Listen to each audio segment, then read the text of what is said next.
And Demetrius, the loyal friend of Cleopatra and the loyal friend of the king. He presides over that trial, convicts them on all 3 counts. Now, tell me where that scene came from, that trial scene, because I'm not sure whether that's all fictional or where there is some historical record of judicial system under the Ptolemies. There is historical record of the judicial system. These people were very, very sophisticated. They followed the Greek model of law, and so there's no way that a king would have executed a royal daughter without a trial. So I had to assume that a trial would have been held. I'm fairly certain that there would have to have been a trial, and so I modeled that trial on everything I could find out about the judicial system at that time. It was, you know, our own system is very much based on that system. Young Cleopatra by this time is very wise in the ways of the world, and one of the things that that goes through her mind is how her father is going to react to her sister's almost blatant confession of what she's done. And you can tell she's ambivalent about it. Death is the penalty. Yes. But Cleopatra is saying to herself, maybe dear old dad is going to let Berenike go away in exile. Maybe he will just banish her, and we'll never hear from her again. Cleopatra is very young at that time, and one of Berenike's, the last thing she says is she looks at Cleopatra and she says, "Look, sister, I'm warming the seat of the condemned for you." And Archimedes says, don't listen to her. Right. Don't listen to her. Well, let's talk about him. Oh. Archimedes is an invented character. There is absolutely no evidence, despite the fact that when people think of Cleopatra, they think of this seductress who had amazing power over men. And, you know, the rumors have been through history that she had all of this sort of weird experimental sex and that she had tons of lovers. There is no historical basis for that whatsoever. There's no evidence that she ever had a lover outside of Julius Caesar and Mark Antony, and she was very loyal to those 2 men and bore their children. But I figured that a girl as adventurous as Cleopatra, who had that much passion for life and that much ambition, might not have waited until she was 21 and meeting Julius Caesar to have tasted that mystery. And so I invented the character Archimedes. He's one of the few invented characters in the book. And very briefly is her lover. And very briefly is her lover. Now, talk to me. I said I had 2 scenes I wanted to ask you about, and the trial scene was one. The other is the scene, if our adult audience will tolerate this, and I know they will, is the seduction, is the scene in which she loses her virginity. I don't want to call it a seduction scene because I'm not sure whether it's rape. And I'm not sure, tell me about that scene. Where did that come from? I'm not sure I would call it rape. That comes from... Well, I wanted to know, if it's not 2 consenting adults, it may be a consenting adult and a consenting young Cleopatra. They were both. But it is... we should tell the audience what it is. Go right ahead. So it's a wonderful story.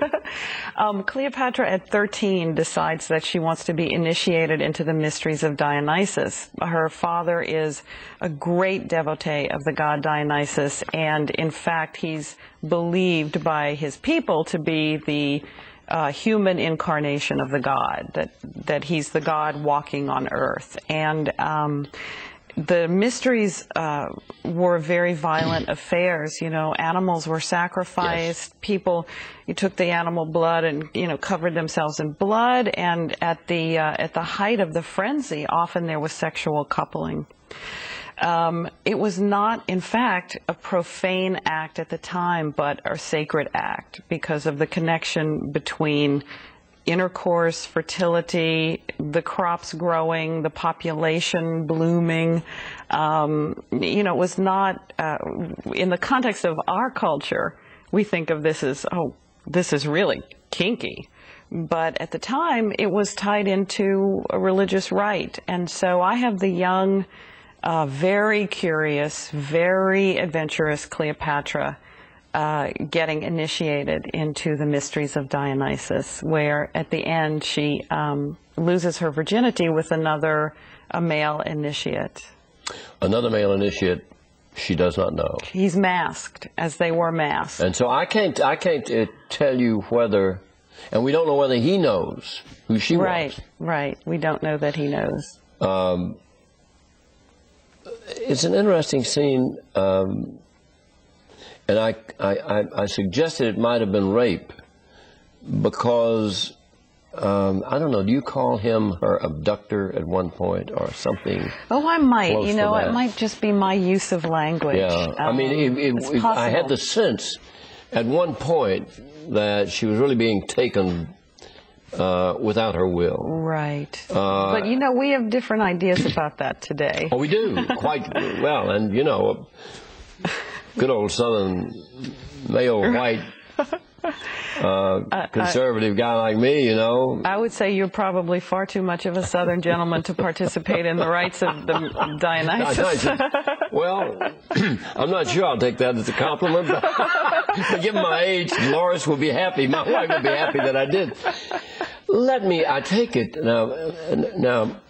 Mark Antony and Caesar play a role in the book. And late in the book, a dominant role. Caesar plays a dominant role. We just get a peek of Mark Antony. Right. I take it that we're going to read a lot more about them in Volume 2. Well, you're going to meet them both intimately in Volume 2 and get to know every little thing about them. Volume 1, the reason I wrote a whole book that took place before Cleopatra ever met Julius Caesar was because I was tired of it seeming like she was born the moment she rolled out of the carpet and at Caesar's feet. As you can see, she had a pretty exciting story before she ever met Caesar. And I really wanted to tell that story because nobody ever does. Well, when we see them next and when you come back, before the movie's out, but after the next book is out, we'll talk about them in some depth.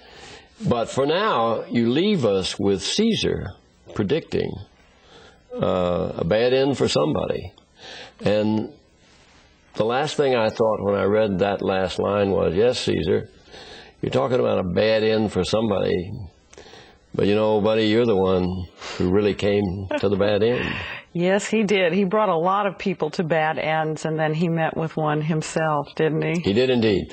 Well, let me just ask you, in the brief minute we have left, where are you now on the second book? Have you finished the manuscript? I've just finished editing the second book, and yeah, so it's done. So your next project will be the screenplay? Exactly.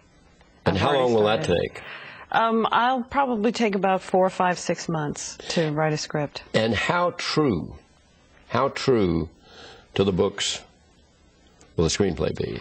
I'm going to be as true as I possibly can to my own material, but at the same time, I'm very aware of what you have to do structurally to deliver a good movie. For the books, I had to turn history into a good novel. And for cinema, I have to turn a novel into good cinema. So I'm very aware of the differences in form. Well, thank you. We've been talking today with Karen Essex about her new book, Cleopatra. I thank you for joining us. Thank you I thank very all much. of you for joining us.